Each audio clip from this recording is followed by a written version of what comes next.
Pertama, faktor imitasi. Imitasi itu dorongan untuk meniru orang lain. Proses imitasi dapat bersifat positif maupun negatif. Bersifat positif misalnya dapat mendorong seseorang untuk mematuhi kaidah-kaidah dan nilai yang berlaku di masyarakat. Sedangkan bersifat negatif misalnya meniru tindakan menyimpang dari kaidah dan nilai-nilai yang terdapat dalam masyarakat. Dua, sugesti.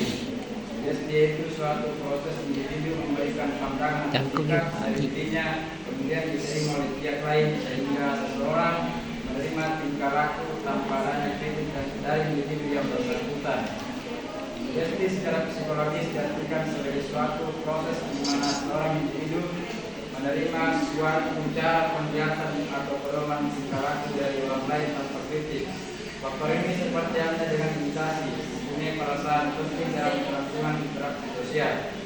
Sugesti sebagai proses pengukuran atau penerimaan kerja masyarakat yang dilakukan tanpa kritik atau penelitian yang cermat disebabkan oleh beberapa faktor, antara lain sugesti karena hambatan berpikir, sugesti karena keadaan pikiran terbelah, sugesti karena sifat otoriter pemimpin, sugesti karena mayoritas.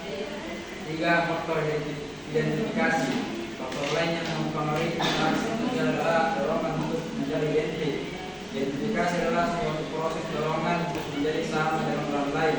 Dalam identifikasi, anak akan mengambil sikap-sikap atau dorongan dari orang tuanya yang dijadikan tempat identifikasi. Dalam proses identifikasi, seluruh norma-norma terjadi dalam sikap-sikap dari orang tua dapat menjadikan norma-norma cita-cita dan sikap dari anak itu sendiri.